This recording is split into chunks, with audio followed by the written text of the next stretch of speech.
Just when Kenyans thought they were about to get a new constitution, finally, the political class has proved yet again that it may just be but a mirage relieved.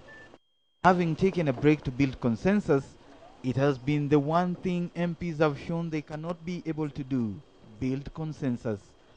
At least this far.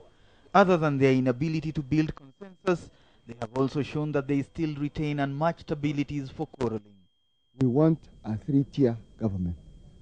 We want a national government, we want a regional government, and a county government. The proposed constitution is better by far than the already existing constitution. So nobody is so worried that if we are not agreeing as members of parliament, that the process dies out. Having raised hopes among Kenyans after Naivasha that they could rise to the occasion, members of parliament are buckling when it most counts, saying this and saying that. But it is a keen citizenry that observes the games, getting more angry and impatient with the meaningless and endless wrangling. MPs are ni watu waongo na ni watu wakora. Tumewapatia uwasifa hii miaka hiyo yote hawajafanya.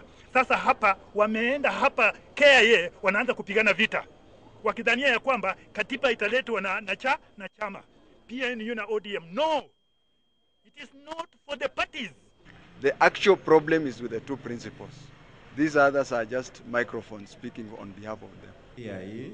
Indeed, with the committee of experts having religiously followed the timetable, it appears that the first major hiccups are set to occur in Parliament, with petty partisan politics having taken over as legislators seek to legislate on party agenda as opposed to national interests.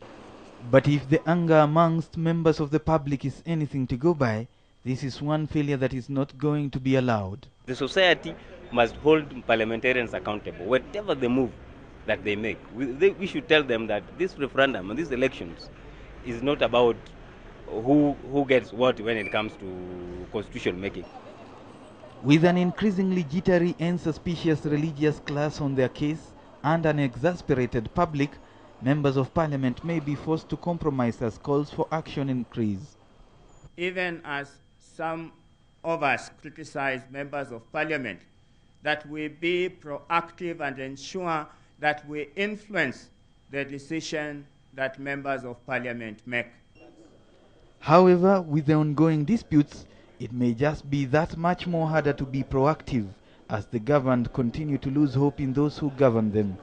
Muraya Kariuki, KTN Prime.